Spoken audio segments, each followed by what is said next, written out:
Good morning, EN102, and welcome to our first scheduled class day of the semester. My name is Professor Hyzy, if you haven't already figured that out, and this will be an introduction to our syllabus, our course policies, and at the very beginning I'll be addressing a couple of questions that I've gotten from a number of people so far. I'll make sure to keep this as simple and short as possible, but if you do end up with any questions, please don't hesitate to email, and I'll be holding virtual office hours today, Friday, September 4th, for anybody who wants to stop in, say hello, or ask a question that way. So here goes nothing. First, the frequently asked questions. The first of those has been, when are we meeting? That's tough to answer because really there is no when. Our course is what's called asynchronous. In other words, there will never be a time when we sit around in front of our computer screens pretending like we're all in the same classroom together. Rather, what's going to happen is I will make available to you all the relevant and necessary course materials.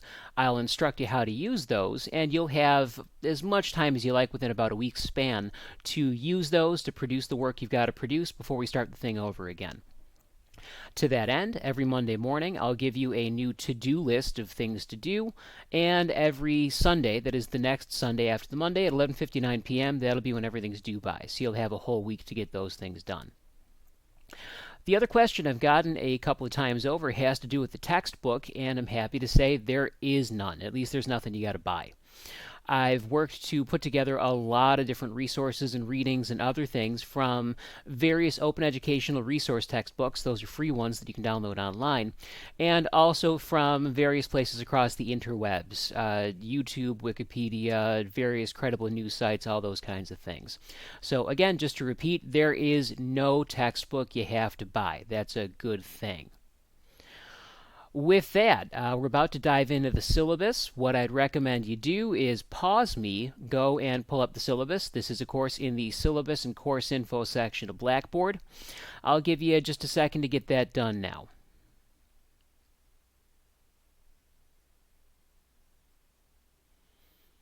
Alright, hopefully if you pause me, you had enough time to go and find that, and you're following along now, so here goes nothing.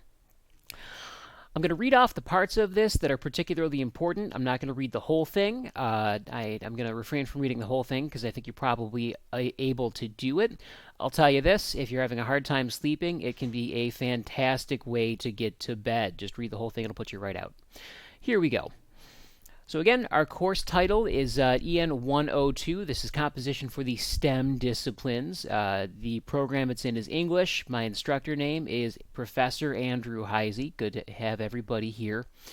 If you need to refer to me, Professor Hyzy, Professor H, these are all appropriate things. Just plain professor works, I guess.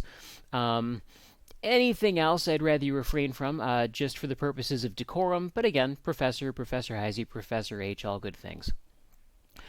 Looking down at section C, contacting the instructor, given that we're not all going to be sitting in a classroom together either 2 or 3 times a week, this section is particularly important to us. My campus and office number don't really matter because, of course, we're just virtual anyway. If you wanted to call my instructor phone and leave me a message, you certainly could, but bear in mind, the first place I'm going to find out about the message is in an email notification, so I'd argue you might as well just email me. It's going to be the easiest and most direct way to do it. Down at the bottom of section C, notice that my office hours are virtual. This is through WebEx. It's SUNY Erie's version of Zoom. Those are Monday and Wednesday, 10 to 12, and Friday, 10 to 11. And just below that, you've got a direct link to my WebEx room. As long as you're running any standard updated browser, you should be able to just click or tap on that and get taken directly to where you and I can talk whatever you need to talk about. In terms of the course description, you could read this over if you really want to. It is both pretty easy to anticipate what's there and pretty self-explanatory. Suffice it to say, we will be writing in a lot of different ways about a lot of different considerations within your particular field. And it's actually my personal mission in all this to not just teach about writing, but really teach about the way that reading and writing work in your chosen field. In section E, again, this just lists a couple of the different things that we'll be taking information from as textbook resources. The OWL at Purdue University is it's a website, it's completely open access, and it's one of the best all-in-one places to get any formatting information you ever need. It's also good for things like research methods. We'll talk about it quite a bit. I'm skipping F because we're not planning to go to the library. With course outcomes, we'll talk about which specific outcomes are satisfied by which assignments we work on. I'm heading now to J, grading determination. The most important thing I got to point out here is the one that's right at the top of the white non-shaded section. The course will be graded out of 1,000 points. I can't stress it enough, just because every semester, usually after final, somebody emails me, maybe a couple of somebodies, and they're really unhappy because they don't understand how they got the grade they got. They don't understand it because Blackboard, our course management system, is kind of dumb. It tries to calculate your course grade by looking at the points you attempted versus the points that you earned. That's not the way this one works. You have to attempt all the points, and you get your grade out of 1,000 at the end. Below that, it does show you the grading equivalencies. Those are standard. I'm sure you've seen a chart like this before.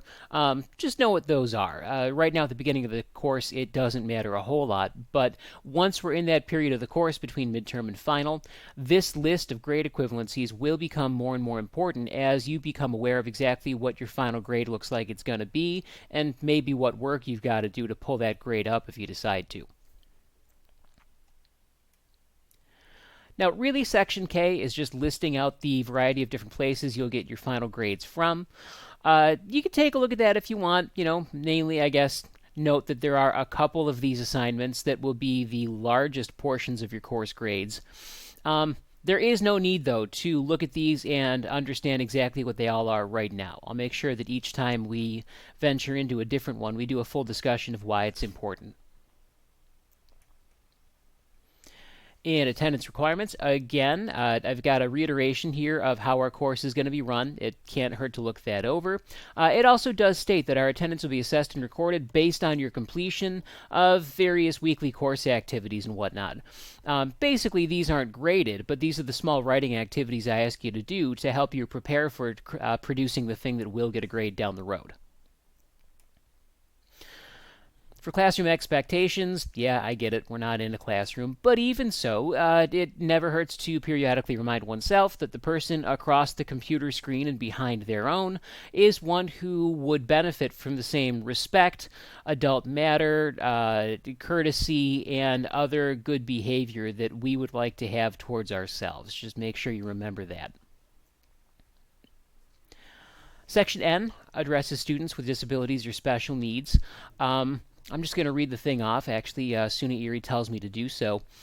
SUNY Erie Community College recognizes the right of qualified individuals with disabilities to receive appropriate course accommodations and academic adjustments. These arrangements are made on a case-by-case basis. If there is a physical or mental impairment, including learning disability or attention deficit disorder, which will impact the ability to participate in this class, then contact the Student Access Services office listed below as soon as possible. A counselor will provide information to the instructor at the beginning of the semester in order for the instructor to accommodate the student.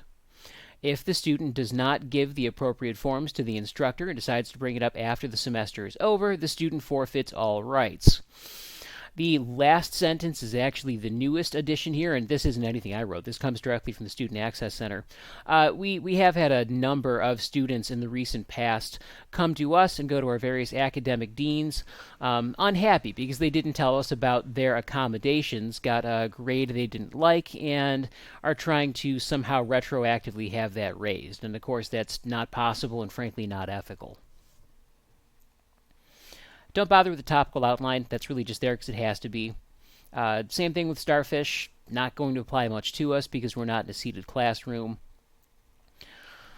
Academic integrity, though. This seems pretty straightforward, right? There are only 5 lines that address it here, but actually there is an entire document specifically looking at concerns of academic integrity and plagiarism, among other things.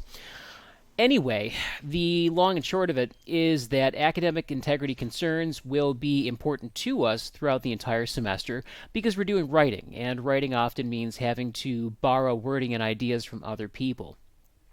When you get to filling out that course policies agreement form, and that thing is listed in syllabus and course info. One of the things that states you're agreeing to is the plagiarism and academic honesty policy. Now, that's the big long document that you'll find in that same folder. So read it over carefully. Once you fill out that academic policies agreement form, you're telling me you've read it and it's okay by you. You accept it. At this point, that concludes my discussion of the syllabus policies. We'll keep going on into more detailed information as we approach next week, but for now, take a look at any other points from the syllabus you want. Email me if you've got questions, and enjoy your weekends. I'll see you soon. Bye.